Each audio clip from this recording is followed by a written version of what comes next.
آمنت باللہ صدق اللہ العظیم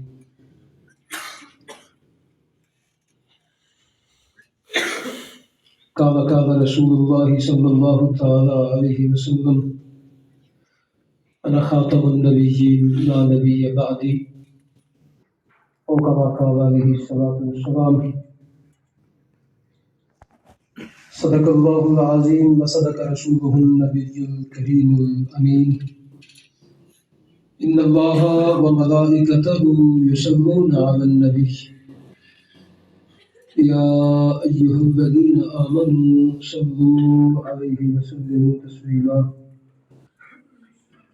تمامی آباد الصلاۃ والسلام علیک یا سیدی یا رسول اللہ وعلی آلک واصحابک یا سیدی یا حبیب اللہ۔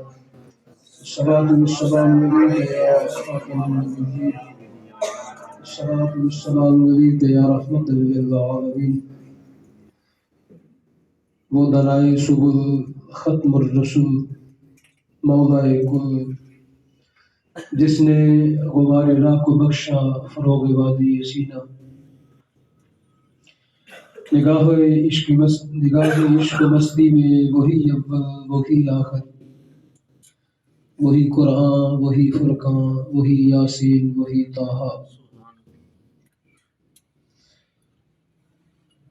اللہ رب العالمین کی فضل اور اس کی عنایت سے نبی علیہ الصلوۃ والسلام کی ختم نبوت کی برکت سے ہم جملہ آباد جو ہیں وہ آج کی عقیدہ ختم نبوت کی ترویج و اشاعت، رد قادیانیت، رد ارتداد کے سلسلہ سے منعقدہ تربیتی نشست کے اندر حاضر ہے۔ مخدوم اہل سنت، محسن اہل سنت، پیکر اخلاص جناب ملک محمد جمیل صاحب زیدہ شرفہ،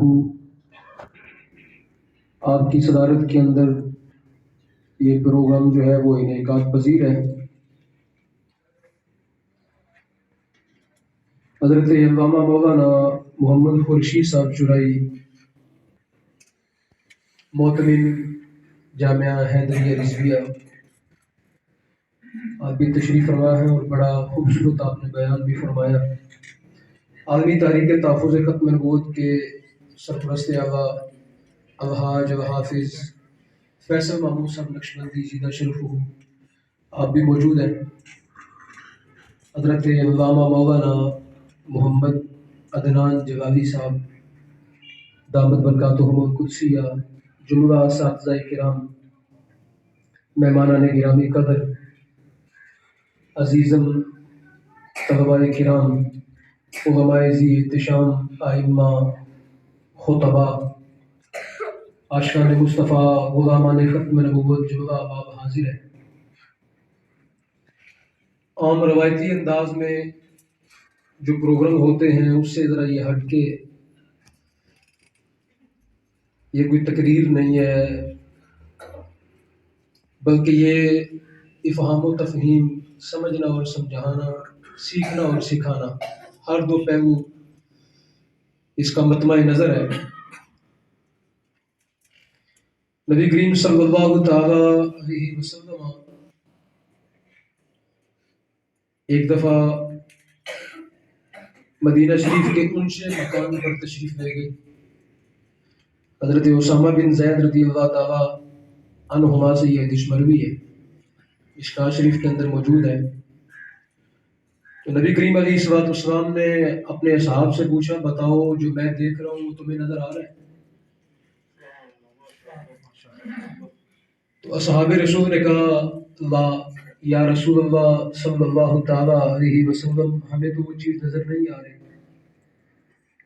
تو آپ نے فرمایا، میں دیکھ رہا ہوں کہ اس امت پر جو ہے وہ فتنے یوں آئیں گے جس طرح تیز مسلسل بارش ہوتی ہے، مسلسل بارش ہوتی ہے۔ فرمایا میں اپنی امت پر یوں فتنے اترتے ہوئے دیکھ رہا ہوں۔ تو اس حدیث مصطفیٰ کے اندر نبی علیہ الصلوۃ والسلام نے اپنے غلاموں کو متنبہ فرمایا کہ تمہیں ان فتنوں سے نبرد آزما ہونا ہے، ان سے مقابلہ کرنا ہے، امت تک یہ بات پہنچا دو، گھبرانا نہیں، مایوس بھی نہیں ہونا، اور تم نے سیکھنے سکھانے کا عمل جاری رکھنا ہے، قرآن و سنت سے فیض حاصل کرنا ہے، اکابرین امت کی جو خدمات ہیں ان کا تسلسل رہنا چاہیے، تو انشاءاللہ یہ امت جو ہے یہ ہمیشہ غالب رہے گی، اس کی دلیل ہمیشہ کیا رہے گی؟ غالب رہے گی، اس کی برہان جو ہے وہ کبھی مٹ نہیں سکتی۔ اور نبی علیہ السلام کا یہ فرمان بھی ہے مسند احمد کے اندر، سرکار دو عالم فرماتے ہیں کل شیء ینقص، حضور فرماتے ہیں ہر چیز دن بدن کم ہو رہی ہے، ہر چیز کیا ہو رہی ہے؟ دن بدن۔ فرمایا الا الشر، فرمایا شر جو ہے نا، جو شر ہے برائی، فرمایا یہ کم نہیں ہو رہی بلکہ کیا ہو رہی ہے؟ یزاد فی، فرمایا یہ بڑھ رہی ہے، فرمایا ہر چیز کم ہو رہی ہے اور برائی اور شر کیا ہو رہا ہے؟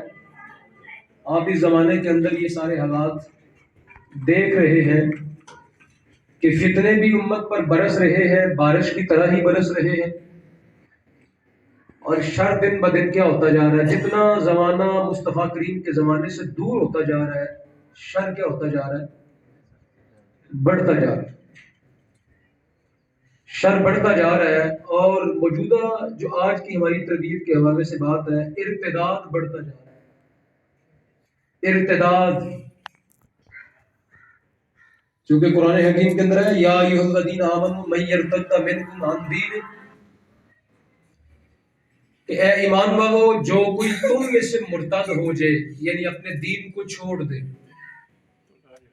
تو پتہ چلا کہ ارتداد کا تعلق جو ہے وہ دین اسلام کے ساتھ ہے۔ ارتداد کا تعلق کس کے ساتھ ہے؟ تھوڑی شروع میں شاید مشکل گفتگو ہو، پھر اس کو آسان کر لیتے ہیں۔ ارتداد یہ مرتد کا صیغہ ہے، مرتد تو آپ عام لفظ جانتے ہیں نا کیا ہوتا ہے۔ مرتد کا معنی لکھا علماء نے فتاوی کے اندر، اپنی کتب کے اندر، لغت کی کتب کے اندر، جو عربی والی کتابیں ہیں ان کے اندر لکھا کہ مرتد کہتے ہیں پھرنے والے، مرتد کسے کہتے ہیں؟ پھرنے والا، وہ شخص جو اسلام کو چھوڑ کے واپس پلٹ جائے اس کو کیا کہتے ہیں؟ مرتد۔ تو اب جو ہے مرتد کے بارے میں قرآن و سنت کے بڑے واضح احکامات ہیں۔ مرتد کے بارے میں باقاعدہ جو فقہاء کی کتابیں ہیں، جو علماء یہاں بیٹھے ہیں، آپ پڑھیں گے، آپ بھی چونکہ سیکھنے کے مراحل کے اندر ہے، تو باقاعدہ اس کے بارے میں باب باندھے گئے ہیں کتب احادیث کے اندر، کتب فقہ کے اندر اس کے بارے میں ابواب موجود ہیں، اور مرتد کے احکام جو ہیں وہ بیان کیے گئے۔ یہ میری کتاب ہے، یہ میں نے بھی سعادت حاصل کی، میں نے کتاب لکھی جماعت احمدیہ غیر مسلم مرتد ہے، اس کے اندر میں نے مرتد کے احکام سارے وہ جمع کر دیے ہیں، قادیانیوں کے بارے میں دیگر چیزیں لکھنے کے ساتھ ساتھ یہ چیزیں بھی اس میں جمع کر دی ہیں کہ مرتد جو ہے وہ کون ہوتا ہے، مرتد کب ہوتا ہے، اور پھر جب بندہ مرتد ہو جاتا ہے تو اس کا شرعی حکم کیا ہوتا ہے، اس کا سٹیٹس کیا ہوتا ہے، اور قرآن و سنت کے بارے میں کیا کہتے ہیں۔ یہ ساری باتیں، اس کا تعلق جو ہے وہ فقہ کے ساتھ ہے، احادیث کے ساتھ ہے، قرآن کے ساتھ۔ اب میں جو بات آگے کرنے والا ہوں یہ آپ کی سمجھ کے قریب ہوگی، زیادہ بعید نہیں، ثقیل نہیں ہوگی۔ امام بخاری نے کتاب لکھی بخاری شریف، سرکار دو عالم کے فرامین جمع کیے، جو اس کا آخری باب باندھا نا حضرت، جو آخری کتاب کا آخری، جو بخاری شریف کا آخری باب ہے، اس سے پہلے بھی ایسے ابواب ہیں، لیکن جو بخاری شریف کا ماشاءاللہ حضرت علامہ محمد رمضان صاحب ہے، یہ ہمارے کلاس فیلو ہے، ادھر ہی آپ کے ساتھ یہ واقع ہے، وہاں پہ میں نے عرض کیا تھا کہ آپ تشریف لائیں، یہ جامعہ نعیمیہ میں ہم اکٹھے پڑھتے رہے ہیں۔ تو امام بخاری نے باب باندھا، آخری جو کتاب امام بخاری کی جو دوسری جلد ہے بخاری کی، اس کا آخری باب ہے کتاب التوحید، کتاب التوحید، اور باب کا اگلا حصہ ہے والرد علی الجہمیہ، یعنی امام بخاری جہاں پہ نبی کریم علیہ الصلوۃ والسلام کے وہ فرامین لے کے آئے جن کا تعلق ہے توحید کے ساتھ، جن کا تعلق کس کے ساتھ ہے؟ اللہ رب العالمین کی وحدانیت کے ساتھ، خدا کے ایک ہونے کے ساتھ، جن احادیث مصطفیٰ کے اندر نبی کریم علیہ السلام نے خدا کی وحدہ لا شریک والی جو ہے وہ صفات ذکر کی ہیں، وہاں پہ ساتھ دوسرے بات کا دوسرا حصہ کیا ہے؟ وَالرَّدُّ عَلَى الْجَهْمِيَّةِ، کہ جہاں رب العالمین کی توحید کا ذکر کیا وہاں ان لوگوں کا رد کیا جو رب العالمین کی توحید کے اندر کسی بھی طرح کیا کرتے ہیں؟ شک کرتے ہیں۔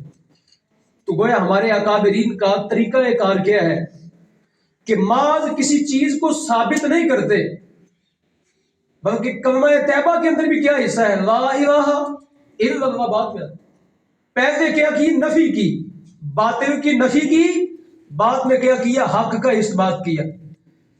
تو ائمہ فقہا نے، محدثین نے طریقہ کار یہ رکھا کہ جہاں پہ توحید کو ثابت کیا وہاں توحید کے مخالفین کا کیا کیا؟ رد کیا۔ توحید کے مخالفین کا کیا کیا؟ ایز اٹ کتاب الرسالہ والرد علی القادیانیہ، کہ جہاں پہ رسالت مصطفیٰ کی بات آئے گی، جہاں پہ مصطفیٰ کی ختم نبوت کا جو ہے وہ ذکر ہوگا، وہاں جو ختم نبوت کے منکرین ہیں ان کا کیا کیا جائے گا؟ رد کیا جائے گا۔ ان کا کیا کیا جائے گا؟ چونکہ ایسا کس طرح ہو سکتا ہے کہ آپ جو ہے لائٹ جلانا چاہیں تو ایک جو ہے وہ شو کا ایک حصہ لگا دیں، جب تک مثبت منفی پوزیٹیوٹی اور نیگیٹیوٹی دونوں نہیں لگائیں گے بلب روشن نہیں ہوگا۔ تو اس لیے تصوف کی کتابوں، جو ہمارے امہات التصوف کی جو کتب ہیں ان کے اندر دیکھیں، جہاں پہ خالص تصوف بیان ہوا وہاں پہ 2 نمبر تصوف کا کیا کیا گیا؟ رد کیا گیا۔ جہاں پہ رسالت کی بات ہوگی وہاں پہ منکرین رسالت کا رد کیا جائے گا، جہاں توحید کی بات ہوگی وہاں منکرین توحید کا کیا کیا جائے گا؟ رد کیا جائے گا۔ اور اکابرین امت نے یہی امت تک درس پہنچایا۔ جتنے آپ دیکھیں ہمارے بڑے بڑے اکابرین اہل سنت ہے، ساری زندگی رد نہیں کرتے رہے فرقہ، جو فرق باطلہ، جو باطل فرقے تھے، وہ دیابنا کی شکل میں ہو یا قادیانیہ کی شکل میں ہو یا دیگر جو مرتدین کے فرقے ہیں، اہل تشیع ہوں، بلکہ فتاوی عالمگیری کے اندر میں نے دوستوں کو بتاتا رہتا ہوں، فتاوی عالمگیری کے اندر یہ مسئلہ لکھا بڑا واضح انداز میں، اہل تشیع کے بارے میں پوچھا گیا کہ ان کے بارے میں کیا مسئلہ ہے، تو فقہا نے لکھا ان کی اذان نہیں، ان کی نماز نہیں، ان کا نکاح نہیں، ان کا جنازہ نہیں۔ یہ رد ہے، یہ کیا ہے؟ رد ہے، تردید ہے۔ تو تردید کرنا یہ علماء اکابرین کا طریقہ رہا ہے، قرآن کا طریقہ رہا ہے، احادیث مصطفیٰ کا طریقہ رہا ہے۔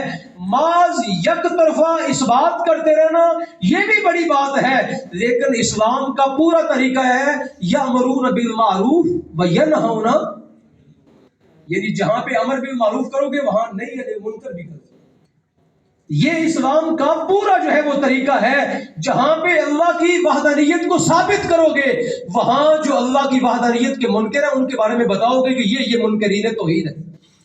تو سامعین محترم، جہاں رسول اللہ صلی اللہ علیہ وسلم کی عظمت کا اقرار کیا جائے گا، جہاں نبی علیہ الصلوۃ والسلام کی آپ کی شانوں کا ذکر کیا جائے گا، وہاں جو منکرین احادیث ہیں، منکرین رسالت ہیں، وہاں ان کا کیا کیا جائے گا؟ اور یاد رکھیں یہ بات، یہ نقطے کی بات یاد رکھیں، ان کا رد کرنا در حقیقت رسول اللہ کی شان بیان کرنا، ان کا رد کرنا در حقیقت رسول اللہ کی کیا ہے؟ شان بیان کرنا ہے۔ جتنا ان کا رد کریں گے اتنا رسالت کا سبق جو ہے وہ نکھر کے سامنے آئے، جتنا ان کو جو ہے وہ آپ دیکھیں، حضور محدث اعظم پاکستان مولانا سردار احمد صاحب رحمہ اللہ تعالی ساری زندگی جو فرقے باطلہ ہیں ان کا رد ہی نہیں کرتے رہے ساری زندگی، اور آج سارا زمانہ ان کو محدث اعظم پاکستان کہتے ہیں۔ غزالی زمان ان کا رد کرتے رہے، آج لوگ غزالی زمان کہتے ہیں، اور سارے جتنے بھی ہمارے اکابرین گزرے وہ سارے کیا کرتے رہے؟ ان کا رد کرتے رہے، اور رد کرنے کی برکت سے پیر حضرت پیر میر علی شاہ صاحب نے بھی رد ہی کیا تھا، مرزا قادیانی کا کیا کیا تھا؟ رد. اور حضرت پیر جماعت علی شاہ صاحب نے بھی تو کیا کیا تھا؟ تو پروردگار اعظم نے آج ان کو صدی ہو گئی گئے ہوئے دنیا سے، ان کا چرچا آج بھی دنیا میں باقی ہے۔ وجہ کیا ہے؟ وجہ یہ ہے کہ مصطفیٰ کریم علیہ السلام کی عظمت کو وہ نکھار کے قوم کے سامنے کیا کرتے رہے؟ پیش کرتے رہے۔ اور سامعین محترم، اس لیے یہ جو مدارس ہے نا، یہ تحریکیں جو رد کرنے والی جو تحریکیں ہیں، یہ ہمیشہ کس سے اٹھی ہیں؟ مدارس۔ باقی یونیورسٹیاں، کالجز، سکول اور دیگر جو ادارے ہیں، یہ تو ان فتنوں کی آماج گاہ ہیں۔ آپ دیکھ لیں ہر طرف یونیورسٹیاں، الہاد و دینیت، ارتداد اور جناب بابا جتنے اٹھنے والے فتنے ہیں، انکار حدیث کا فتنہ ہو اور اولیاء کاملین کی کرامتوں کے انکار کا فتنہ ہو، یہ سارے فتنے کہاں سے اٹھتے ہیں؟ انہی یونیورسٹیز کے اندر سے، کالجز کے اندر سے۔ اب رہ گئے مدارس، تو مدارس کو اللہ رب العالمین نے منتخب فرمایا کہ تم میرے دین کے محافظ ہو، تم میرے دین کے کیا ہو؟ اب مدارس کا اور ان کا آپس میں تقابل کر لے، موازنہ کر لے، تو آپ کو یہ بات ملے گی کہ جتنے بھی ارتداد کے روکنے کے، روک تھام کرنے کے لیے جتنی بھی شخصیات پیدا ہوئی، کس نے پیدا کی؟ مدارس نے پیدا کی۔ اس لیے میرے مصطفیٰ کریم علیہ السلام کی حدیث سنے ذرا، آپ کا دل خوش ہو جائے گا کہ سرکار دو عالم کی بارگاہ میں ایک صحابی آئے اور جبریل امین جو ہے وہ اللہ کی طرف سے پیغام لے کے آئے کہ اے مصطفیٰ کریم، اس صحابی کو فرما دیں کہ اگلی گھڑی تیری زندگی کی آخری گھڑی ہے۔ اگلی گھڑی تیری زندگی کی کیا ہے؟ اب وہ صحابی رسول نے جب سرکار دو عالم نے فرمایا کہ میرے صحابی، اللہ کی طرف سے یہ پیغام ہے، تیری زندگی کی اگلی گھڑی آخری گھڑی ہے، تو وہ پتہ ہے صحابی کیا کہنے لگے؟ یا رسول اللہ صلی اللہ علیہ وسلم، آپ مجھ کو کوئی وظیفہ بتا دیں جو میں زندگی کی آخری گھڑی میں کروں، مجھے کوئی ایسا عمل بتا دیں جو میری آخرت کے اندر ذخیرہ بخشش کا باعث بن جائے۔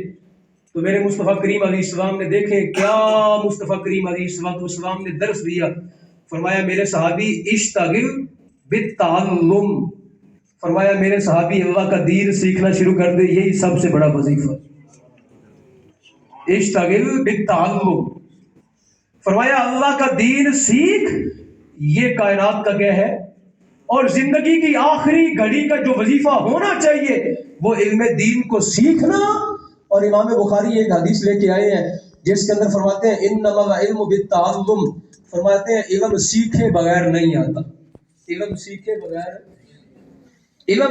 بغیر نہیں آتا۔ تو سامعین محترم، اس سے یہ پتہ چلا کہ علماء جو ہیں وہ سیکھنے کے معمولات کے اندر مشغول رہتے ہیں۔ آپ ابھی قرآن پڑھ رہے ہیں، کوئی ناظرہ، کوئی حفظ، کوئی درس نامی کی آغاز کی کلاسیں، کوئی درمیان کی کلاسیں، کوئی آخری کلاسیں، یہ سارا کیا ہے؟ یہ تعلیم و تعلم کا سلسلہ، یہ رسول کریم صلی اللہ تعالی علیہ وسلم کا عطا کردہ وظیفہ ہے، یہ عطا کردہ کیا ہے؟ اور اکابرین امت نے ساری زندگی اس کو جاری رکھا، ساری زندگی اکابرین امت علم سیکھتے رہے اور علم سکھاتے رہے۔ کیوں؟ اس لیے کہ اسی میں دین کی حفاظت ہے، اسی میں کیا ہے؟ دین کی۔ اور فتنہ قادیانیت کا مقابلہ بھی وہی شخص کر سکتا ہے جس نے اللہ کے قرآن کو سیکھا ہو، مصطفیٰ کے فرمان کو سیکھا ہو، اللہ رب العالمین کے دین کے سیکھنے میں زندگی گزاری ہو، وہی بندہ فتنہ قادیانیت اور ارتداد کا کیا کر سکتا ہے؟ مقابلہ کر سکتا ہے۔ جتنے بڑے بڑے شخصیات آئے وہ سارے پہلے آپ کی طرح انہی چٹائیوں کے اوپر بیٹھ کے قرآن پڑھا، انہی کے اوپر بیٹھ کے حدیث پڑھی، اور پھر رب العالمین نے ان سے کام لیا اپنے دین کا، اور ایک وقت آیا کہ وہ زمانے کے محدث بن گئے، زمانے کے امام بن گئے، اور بڑی بڑی شخصیات کا روپ ان نے دھار لیا۔ پہلے آپ کی طرح وہ بھی بچپن کے اندر دین پڑھنے کے اندر ان نے مصروف رہے، اور اللہ رب العالمین نے پھر کرم فرمایا اور اپنے دین کے خدمت کے لیے ان کو منتخب فرما دیا۔ تو اب سامعین محترم، یہ جو فتنہ ارتداد ہے، اس کو سیکھنا، اس کے بارے میں جتنے علوم ہیں ان کو سیکھنا، ان کی تردید کرنے کے لیے جو ملکہ ہے وہ حاصل کرنا، یہ ان علماء کا اور طلباء کا کیا رہا ہے؟ طریقہ کار رہا ہے۔ اس کو سیکھ کے پھر کیا کرنا؟ ان کا مقابلہ کرنا، ان کا کیا کرنا؟ کیونکہ قادیانی جو ہیں، قادیانی فارغ نہیں بیٹھے ہوئے، قادیانی بڑے بڑے ادارے بنا رکھے انہوں نے، وہ بھی آپ کی طرح قرآن پڑھتے ہیں. بڑے بڑے جو نامور قاری ہیں وہ ان کے استادوں میں ہوتے ہیں، اور جناب والا قرآن پڑھنے کے بعد قرآن میں تحریف کرتے ہیں اور احادیث مصطفیٰ پڑھتے ہیں، اس پر تحقیق کرتے ہیں، اور تحقیق کرنے کے بعد پھر وہاں سے سوال نکالتے ہیں اور مسلمانوں پر وہ سوال داغ دیتے ہیں، اور جو مشکوک اور چھوٹے ذہن ہوتے ہیں وہ ان سوالات کو کیا کرتے ہیں؟ قبول کر لیتے ہیں. جب سوالات کو قبول کرتے ہیں تو پھر کیا ہوتے ہیں؟ تشکیک کے دائرے میں پڑ جاتے ہیں، شک میں پڑ جاتے ہیں. اسلام کے بارے میں کیا پڑھتے ہیں؟ شک میں پڑ جاتے ہیں. مثلا ایک سوال ہے ان کا، قادیانیوں کا سب سے پہلا، سب سے بڑا اور سب سے ان کا جو طاقتور سوال ہے نا وہ کیا ہے؟ میں وہ آپ کے سامنے بیان کروں. قادیانیوں کے بچے سے لے کے چھوٹا، چھوٹے سے لے کے بڑا، ان کی خواتین سے لے کے جتنے بھی ان کے مربی ہیں، جتنے ان کے پڑھانے والے ہیں، سب کے نزدیک سب سے پہلا سوال کیا ہوتا ہے؟ کہ عیسیٰ علیہ السلام فوت ہو چکے. قادیانیوں کا سب سے بڑا سوال اور سب سے طاقتور سوال اور سب سے زیادہ شک میں ڈالنے والا سوال کیا ہے؟ آپ بولیے کیا سوال ہے ان کا؟ عیسیٰ علیہ السلام کی وفات ثابت کرتے ہیں. عیسیٰ علیہ السلام کی کیا ثابت کرتے ہیں؟ وفات ثابت کرتے ہیں. اور پھر اس پر وہ چپ نہیں بیٹھتے، اس پر وہ قرآن کے دلائل لے کے آتے. علماء جانتے ہیں، وہ قرآن کی آیات طیبات پیش کرتے ہیں کہ یہ دیکھو قرآن کے اندر پروردگار نے ان کے بارے میں فرمایا اذ قال اللہ یا عیسیٰ انی متوفیک. وہ قرآن کی آیات پیش کرتے ہیں کہ یہ دیکھو قرآن میں آیا کہ اے عیسیٰ علیہ السلام ہم نے آپ کو کیا کر دیا؟ آپ نے آپ کو کیا کر دیا؟ فوت کر دیا. فوت کر دیا. تو وہ سوال پیدا کرتے ہیں. اب کہتے ہیں آپ کے اسلام میں دیا ہوا نقطہ نظر یہ ہے کہ اسلام کہتا ہے ان کو زندہ آسمان پہ اٹھا دیا، جبکہ قرآن کہتا ہے کہ میں نے کیا کر دی؟ اللہ فرماتا ہے میں نے ان کو کیا کر دی؟ میں نے ان کو فوت کر دیا. اب یہ سوال جب ان نے داغا تو ایک عالم دین جو ہے اس کے پاس اس کا جواب ہے، چونکہ اس نے کیا کیا؟ قرآن سیکھا ہوا ہے، اس نے قادیانیت کے ارتداد کو سیکھا ہوا ہے. لیکن عام جو باہر بازار میں بیٹھا دکان کے اندر شخص ہے، کیا وہ بھی اتنا ہی صاحب علم ہے؟ کیا وہ جو کالج میں بیٹھا ہوا، مدرسے کالج میں بیٹھا ہوا جو ایم اے کا اسٹوڈنٹ ہے، بی اے کا اسٹوڈنٹ ہے، یا وہاں کا پروفیسر ہے، آپ بتائیں اس کو بھی قرآن اتنا ہی آتا ہے جتنا آپ کو آتا ہے؟ آپ بتائیں اس کو بھی حدیث کا علم اتنا ہی ہے جتنا آپ کے پاس ہے؟ وہ پڑ گیا شک میں. وہ پڑ گیا کس میں؟ اور وہ کہے گا مولوی تو آج تک یہ کہتے رہے کہ عیسیٰ علیہ السلام کو زندہ آسمان پہ اٹھا دیا گیا، لیکن وہ قادیانی قرآن کی دلیل پیش کر رہا ہے اور وہ کہتا ہے قرآن یہ کہہ رہا ہے، اللہ فرما رہا ہے میں نے عیسیٰ علیہ السلام کو کیا کر دیا؟ فوت کر دیا. تو اب سامعین محترم وہ پڑ گیا کس میں؟ شک میں. وہ اسلام کے بارے میں اس کا ذہن ہو گیا مشکوک.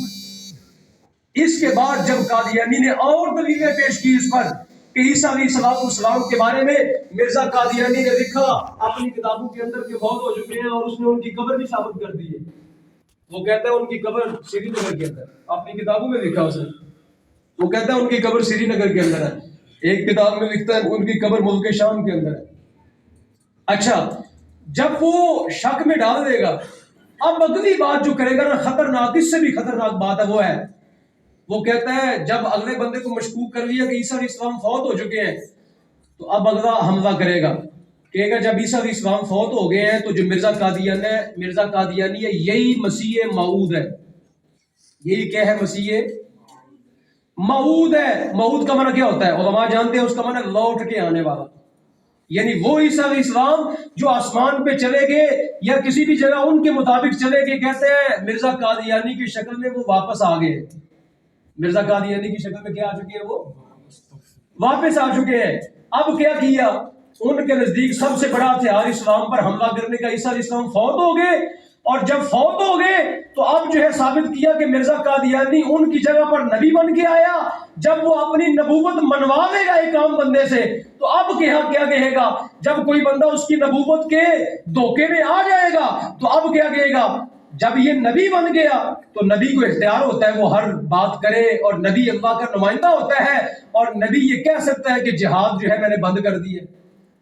نبی کہہ سکتا ہے، چونکہ نبی پہلے اس نے اپنے آپ کو ثابت کیا کہ میں ہی وہ عیسیٰ ہوں، میں وہ عیسیٰ ہوں. جب اس نے اپنے آپ کو نبوت جو ہے اپنی منوا لی، تو جب بندہ کسی کو نبی مان لیتا ہے تو پھر اس کی بات مانتا کہ نہیں مانتا؟ جب کسی کو بندہ سچا جھوٹا جو بھی ہے وہ مان لیتا ہے، نبی مان لیتا ہے، پھر اس کی بات مانتا کہ نہیں مانتا؟ تو سامعین محترم، یہاں سے یہ فتنہ شروع ہوتا ہے اور پھر بڑھتے بڑھتے بڑھتے بڑھتے پھر کیا ہوتا ہے؟ بندہ ارتداد تک چلا جاتا ہے، پھر بندہ ہوتا ہے مرتد، اور جب مرتد ہوتا ہے تو سامعین محترم پھر وہ دارہ اسلام سے نکلتا ہے، جب دارہ اسلام سے نکلتا ہے تو پھر رسول اللہ سے اس کا تعلق کیا ہوتا ہے؟ ٹوٹتا ہے، اور جو رسول کریم سے ٹوٹ جاتا ہے تو اس کا فیض کا سلسلہ کیا ہوتا ہے؟ بند ہو جاتا ہے، اور وہ اسلام کی نظر کے اندر جب مرتد قرار پاتا ہے تو وہ اللہ کی نظر کے اندر مبغوض بنتا ہے، وہ ضالین کی صف میں چلا جاتا ہے۔ جب مبغوض اور ضالین ہو جاتا ہے بلکہ ان سے بھی بدتر ہو جاتا ہے تو سامعین محترم اب وہ یہاں تک رکتا نہیں۔ جب بندہ وہ مرتد ہوتا ہے تو مرتد ہونے کے بعد اب اس کا مشن ہوتا ہے کہ میں اور لوگوں کو بھی کیا کروں؟ مرتد کروں، اور لوگوں کو بھی کیا کروں؟ تو قادیانی اس مشن پہ ہے جی، قادیانی اس مشن پہ ہے۔ اس وقت ارتداد کا جو فتنہ ہے وہ قادیانیت کی شکل میں پوری دنیا کے اندر رونما ہے۔ اس وقت پاکستان کے اندر 75 لاکھ جو ہے وہ قادیانی ہے۔ اس وقت پاکستان کے اندر 75 لاکھ قادیانی موجود ہے، کم و بیش قریب اس کے 75 لاکھ کے قریب، اور یہ 2023 کی رپورٹ ہے 2.25 لاکھ بندہ قادیانی، 2.25 لاکھ بندہ قادیانی، یہ 2023 کی رپورٹ ہے۔ ان کے رسالے الفضل کے اندر رپورٹیں چھپی ہیں، انہوں نے وہ نام چھاپے ہیں، اور اس کے سوا انہوں نے وہ فگر چھاپ دیے ہیں، اور وہ اپنی تعداد کو بڑھانے کے لیے ہر طرح کام کر رہے ہیں، اور وہ حملہ آور ہے کہاں پہ؟ سکولوں پر، وہ حملہ آور ہے کالجز اور یونیورسٹیز پر، اور وہ حملہ آور ہے اداروں پر، اور وہ حملہ آور ہے طاقت کے سرچشموں پر۔ طاقت کا سرچشمہ ہمارا کون سا ہے؟ بظاہر آئین ہوگا اور چیزیں ہوں گی، لیکن طاقت کا سرچشمہ سب کو پتا ہے فوج ہے ہماری پاکستان۔ فوج کے اندر ان کے بے شمار بندے ایسے ہیں جن کی شناخت ظاہر نہیں ہے، لیکن جب وہ ریٹائر ہو جاتے ہیں اب وہ کیا کرتے ہیں؟ اپنی شناخت کو ظاہر کر دیتے ہیں کہ ہم نے تو پوری زندگی جو ہے وہ ارتداد میں گزارنے کے باوجود تمہارا کھاتے رہے، تمہارا پیتے رہے، تمہاری فوج کے اندر موجود رہے، لیکن تم ہمیں پہچان نہیں سکے، ہم قادیانیت کو سپورٹ کرتے رہے۔ اور سامعین محترم، یہ فتنہ جب پاکستان بنا تو اس کا ساتھ ہی آغاز ہو گیا۔ آپ جانتے ہیں پاکستان کا سب سے پہلا وزیر خارجہ کون تھا؟ سر ظفر اللہ۔ پاکستان کا سب سے پہلے وزیر خارجہ کون تھا؟ سر ظفر اللہ۔ یہ سب سے پاکستان کا پہلے وزیر خارجہ۔ جب قائد اعظم فوت ہوئے نا تو قائد اعظم کا جنازہ سامنے پڑا تھا تو یہ ایک طرف ہٹ کے کھڑا ہو گیا۔ لوگوں نے پوچھا جنازہ کیوں نہیں پڑھتے؟ تو تاریخ کے اندر یہ لفظ درج ہے، نوائے وقت کے اندر یہ کوٹ ہوئے۔ اس نے کہا یا مرنے والا کافر ہے یا میں کافر ہوں، یا مرنے والا کافر ہے یا میں کافر ہوں، تو کافر ایک دوسرے کا جنازہ کس طرح پڑھ سکتے؟ اور مرزا قادیانی نے اپنی 84 کتابیں لکھی۔ مرزا قادیانی نے کتنی کتابیں لکھی؟ 84 کتابیں ہیں، اور 84 کتابوں کے اندر کائنات کی کوئی گالی ایسی نہیں جو عیسیٰ علیہ السلام کو نہیں دی۔ یہ فتاوی رضویہ کے اندر یہ 5 رسائل اعلیٰ حضرت کے میں نے وہ جمع کی ہیں اس کتاب کے اندر، ان میں سے جو موٹے موٹے مسائل میں نے لکھ دی، وہ گالیاں بھی میں نے لکھی ہوئی ہیں کہ مرزا قادیانی نے عیسیٰ علیہ السلام کو دنیا جہان کی ساری گالیاں دے دی، لیکن پھر مزے کی بات بتاؤں، یہ اتنا پاگل ہے، خدا نے اس کی، اللہ رب العالمین نے اتنی تضاد بیانی اس کے کلام میں پیدا کر دی۔ کہتا ہے عیسیٰ علیہ السلام کو گالیاں بھی دیتا ہے، اور پھر کہتا ہے کہ میں مسیح موعود بھی ہوں اور میں مسیح بھی ہوں۔ آپ جانتے ہیں اس کا معنی کیا ہے؟ کہتا ہے میں عیسیٰ علیہ السلام کی طرح ہوں، مسیح کا معنی آپ جانتے ہو علماء۔ اب جس بندے کو آپ گالی دے رہے ہیں اس جیسا بننا چاہتے ہیں؟ یہ تضاد بیانی، نبی کے کلام میں کبھی تضاد بیانی ہوتی ہے؟ نبی کا جو کلام ہوتا ہے وہ تضاد بیانی سے کیا ہوتا ہے؟ پاک ہوتا ہے۔ نبی کی یہ شان نہیں کہ اس کے کلام کے اندر تناقض اور تضاد بیانی اور ایک دوسرے سے ٹکراؤ ہو۔ نبی کا کلام کیا ہوتا ہے؟ اس سے پاک ہوتا ہے، اور جہاں کہیں حدیث کے اندر اس طرح کی بات آتی ہے علماء کیا کرتے ہیں؟ اس کی تعریف کرتے ہیں، علماء کیا کرتے ہیں؟ اس کا تناقض اٹھا دیتے ہیں۔ تو مرزا قادیانی نے 84 کتابیں لکھی، اور 84 کتابوں کے اندر اس نے عیسیٰ علیہ السلام کو کائنات کی ساری گالیاں دے دی ہیں، اور پھر کیا کہتا ہے؟ کہتا ہے میں مسیح ہوں، یعنی عیسیٰ علیہ السلام کی طرح ہوں۔ جس شخص کو گالیاں دے رہا ہے وہی بننا بھی چاہتا ہے۔ اور سامعین محترم یاد رکھیں، عیسیٰ علیہ السلام کی والدہ ہے لیکن والد ان کے، یہ حدیث میں ابو داؤد شریف کے اندر یہ حدیث موجود ہے کہ نبی کریم علیہ السلام نے فرمایا عیسیٰ بن مریم، اور قرآن میں بار بار آیا عیسیٰ بن مریم۔ تو حضرت عیسیٰ علیہ السلام کی والدہ ہے، والد نہیں، بغیر باپ کے پیدا ہوئے۔ اس کا باپ تھا جس کا نام تھا غلام مرتضیٰ، مرزا غلام مرتضیٰ، اس کے باپ کا نام تھا۔ یہ 1839 میں پیدا ہوا، 1890 کے اندر جو ہے اس نے نبوت کا دعویٰ کیا اور جماعت احمدیہ کی بنیاد رکھی۔ کہنے لگا اللہ کی طرف سے مجھ کو حکم آیا، میرے اوپر وہی نازل ہوئی ہے کہ تم جو ہے وہ جماعت احمدیہ کی بنیاد رکھو اور پوری دنیا کے اندر اس کا نظام قائم کر دو۔ تو سامعین محترم، اس کا باپ بھی تھا، اس کا دادا بھی تھا، اس کی دادی بھی تھی، اس کا نانا بھی تھا، اس کی نانی بھی تھی، پورا خاندان تھا۔ عیسیٰ علیہ السلام کی صرف کیا تھی؟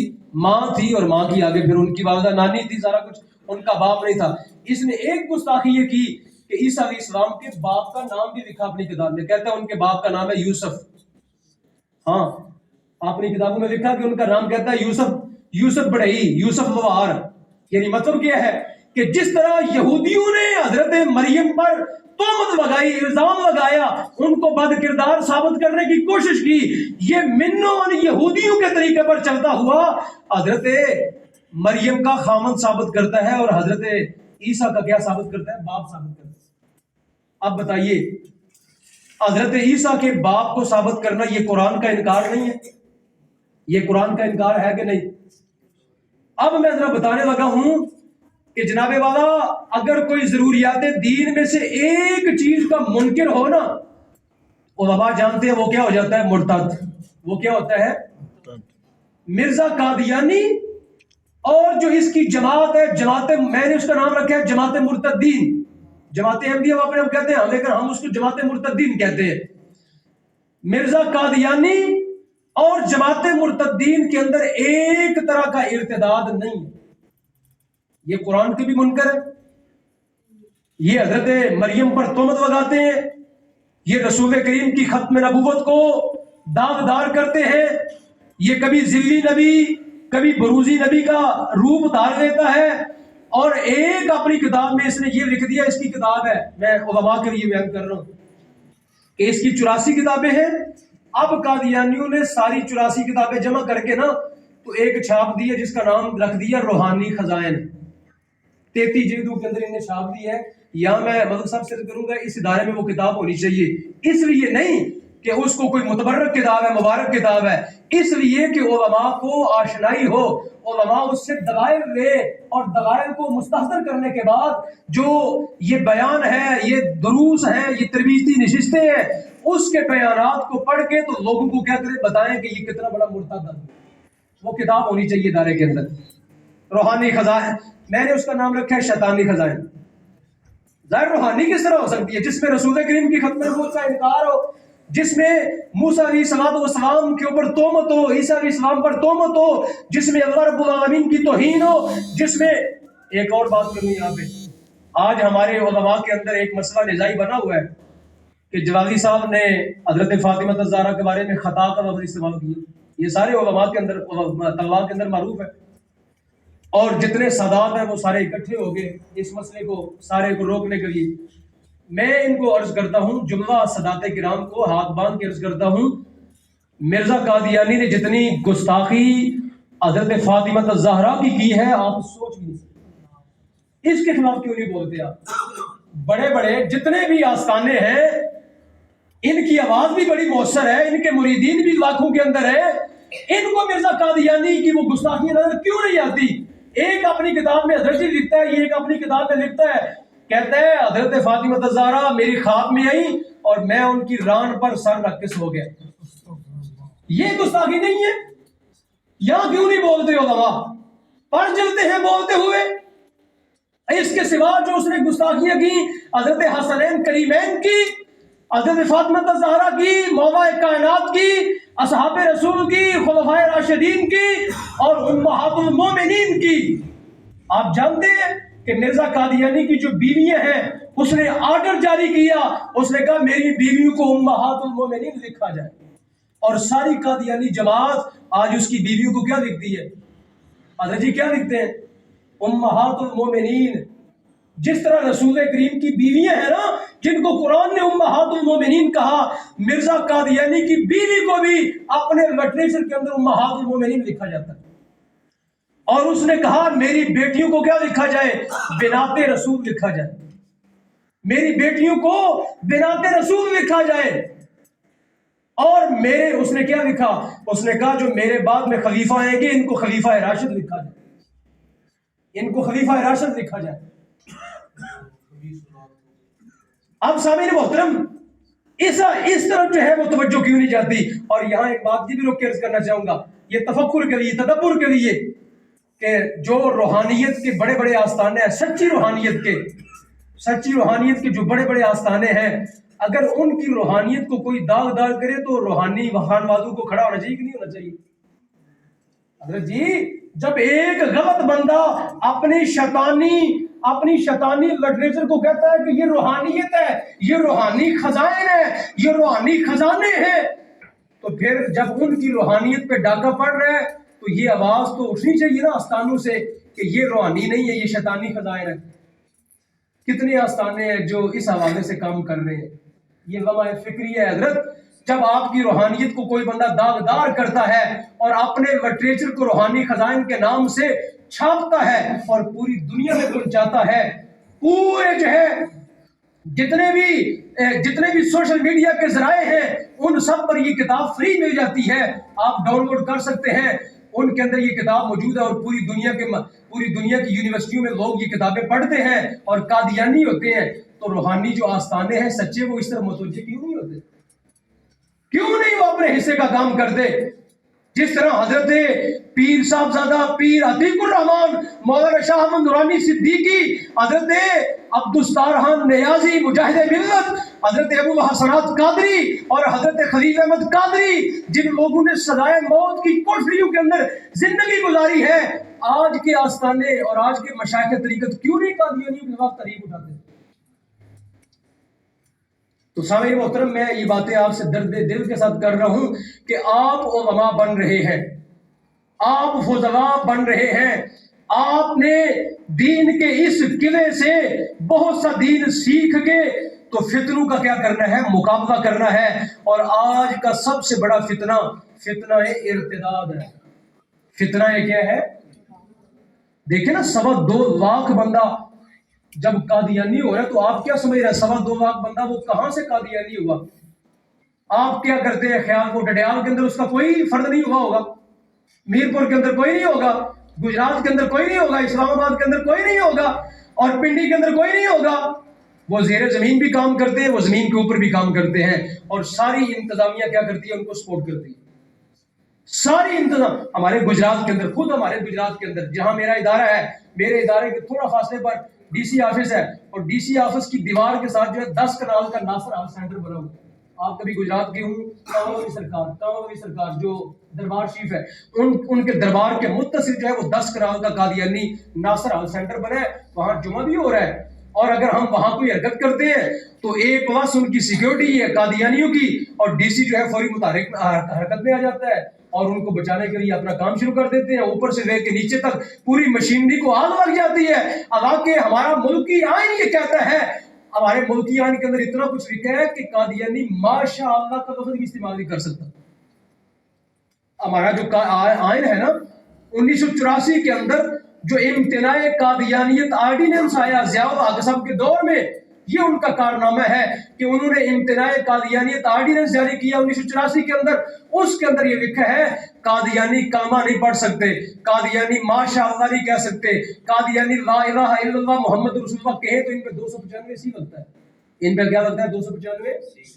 ابھی یہ دلیہ جڈہ کے اندر حضرت جب وہاں کے رہنے والے ہیں، ابھی ہم وہاں سے ہو کے آئے ہیں، وہاں ان کی مسجد بنی ہے، کوٹری کے اندر، گوئی کے اندر، یہ سارے علاقے، اور ربوہ کے اندر تو ان کے بہت بڑے بڑے مراکز ہیں۔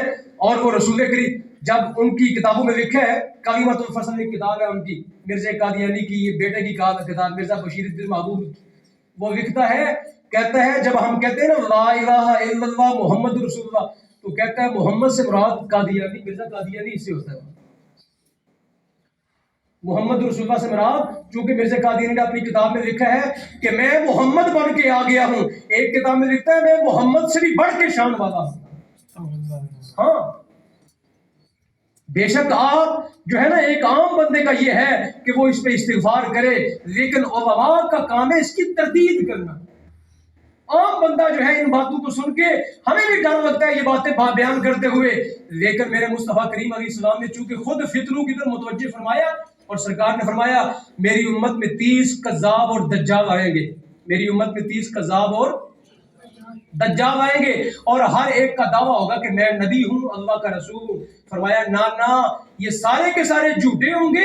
فرمایا میں خاتم النبیین، میرے بعد اب قیامت تک کوئی نبی نہیں آئے گا، اور جو دعویٰ نبوت کرے گا یا اس کو اب اس دعوے میں سچا مانے گا وہ کیا ہو جائے گا؟ مرتد ہو جائے گا. اب میں اگلی بات کرنے لگا ہوں آپ سے کہ جو بندہ مرتد ہو جائے اسلام میں اس کے ساتھ کیا گیا. جو بندہ مرتد ہو جائے اسلام میں، پہلی رسول کریم علیہ الصلوۃ والسلام سے جو پڑھنے والے لوگ ہیں، طالب علم ہیں، جن کو اصحاب رسول کہا جاتا ہے، حضرت سیدنا صدیق اکبر رضی اللہ تعالیٰ عنہ جب خلیفۃ المسلمین بنے تو آپ نے ایک جنگ لڑی جس کا نام ہے تاریخ کے اندر حروب الردہ. تاریخ آپ پڑھیں گے اسلام کی